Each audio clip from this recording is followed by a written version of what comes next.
My name is Denise Ruiz, and I am the founder and curator of the Honeycomb Network in Humboldt Park. We are a holistic co-working and co-creating space that centers Black, Indigenous, people of color brilliance. We host seasonal artist residencies, and for this last season of the year, we decided to connect with another local artist and educator, Veronica Giraldo, to collaborate and curate a collective artist showcase residency from February 4th to March 5th, 2022. Veronica and I personally invited each of the artists involved to be a part of A View from the Sun as a collective residency. The artists varied in interdisciplinary style and medium to create a well-rounded show of expression. They all come from different parts of Chicago neighborhoods, many of whom hadn't connected before. For some artists, this was their debut showing work in public or even considering themselves an artist. They simply create what they love and what heals them. We wanted this to be a way to connect local artists and build a continuous network of fresh perspectives and opportunities for intentional growth within community, to reflect the view from the sun. The Honeycomb seasonal residencies are always a combination of style, courage, creative ethic, and accessible community praxis, with artist-led workshops and Skillshare offerings in Humboldt Park, both in person and virtually. The art residency, A View from the Sun at the Honeycomb Network, asks artists to imagine what a view of Earth might feel and be like from the sun. Often we want to control it all, but this was an invitation to remember that we're just specks in the universe. The artists interpreted this theme however felt right for them. We also offered the prompts of thinking about thawing and how in the frigid months of winter, each day the sun thaws the earth out. It freezes again, and this process repeats over and over until spring.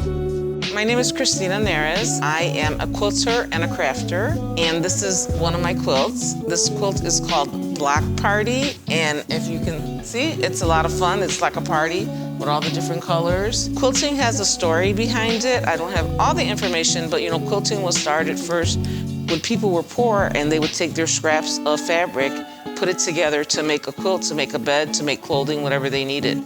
So we don't do that. Some people still do it. I didn't do that. But you can see all the different pieces. Each piece is individually cut and then sewn together to make the different patterns with the different colors. And some of my stuff here is, you can see, embroidered bags and hand sanitizer holders. Hand sanitizers are a big thing right now.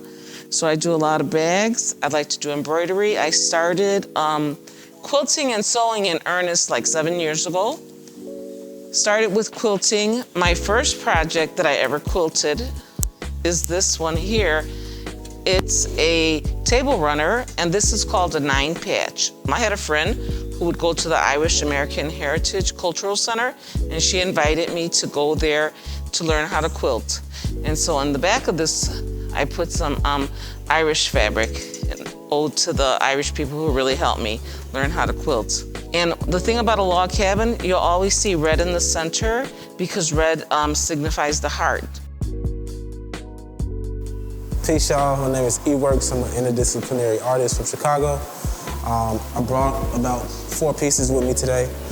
Each one is inspired, well, not each one, but the main piece is inspired by my partner. And also, it ties in with the theme of the actual event, which was Views from the Sun. So the idea is that a sun feels like a hug, so I kind of like represented that in the piece. Yeah, man. I'm Robert Martinez. I'm going to talk a little bit about the stuff I have at the Honeycomb today. I'm a photographer mostly. I've recently been playing with collaging a little bit, and that's kind of what I did today. So sort of the theme of this show is, it has to do with the sun and looking in and zooming in. So that's kind of what I try to do here. Started out outside our atmosphere. I come in above the clouds, and then below the clouds. My biggest inspiration, though, was a book by Alice Walker titled Everything We Love Can Be Saved. And that's just sort of what I wanted to do here, wanted to express. Think a lot about Earth and just like saving Earth. And I kind of wrote here also our elders and like the babies as well. So you'll see like children here, little baby up here. That's sort of the things I was playing with. Yeah, that's sort of how I was inspired to, or what I was inspired by Alice Walker. Anything we love can be saved.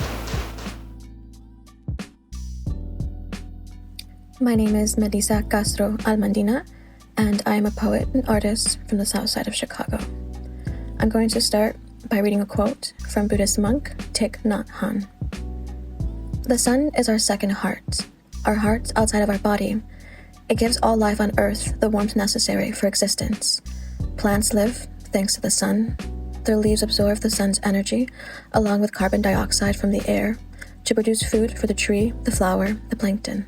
And thanks to plants, we and other animals can live.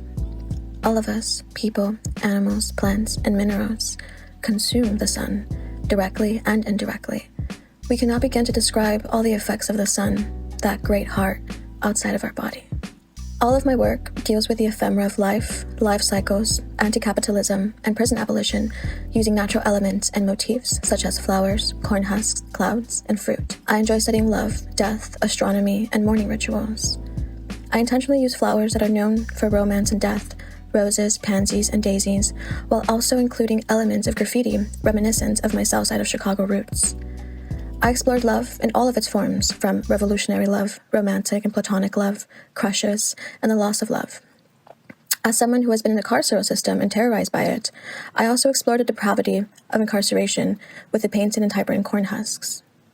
I chose these pieces as a direct correlation between the sun being our second heart, creating life not only for our earthly home, but for the entire galaxy, a truly miraculous being. And if the sun were looking at us, it would see the ways in which we love, the ways in which we honor the ones who we have lost and loved, and the cruel ways in which we fuel capitalism and deal with conflict in our society through incarceration. In many ways, these pieces are direct love letters and letters of apprehension, reminding us of the most simple and miraculous part of our existence: love, flowers, clouds, and an urgent call to abolish capitalism and prisons that are not only destroying our very miraculous existences, but the very existence of life on Earth.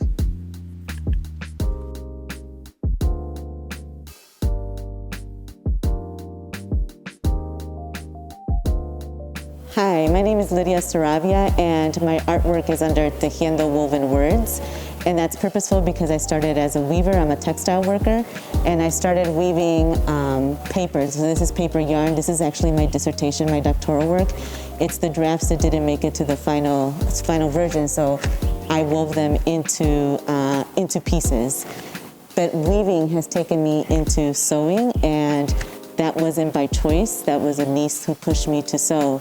And in the process of sewing, I've started to sort of enter into conversations with ancestors I didn't know. So a grandmother that I barely knew because of distance and money and migration, so I didn't have a chance to really get to know her. But in my sewing journey, my mother's been sort of opening up and telling me these stories about my grandmother who was a seamstress. And so that's really, every time I sew, it's almost like it's something I was meant to be doing. And so it really opens up a conversation with that grandmother that I barely knew. And so I started making aprons on her behalf. I have memories of her wearing an apron. Whether they're real or not, I don't know, because there is a picture, and I think that picture has colored my memory of her.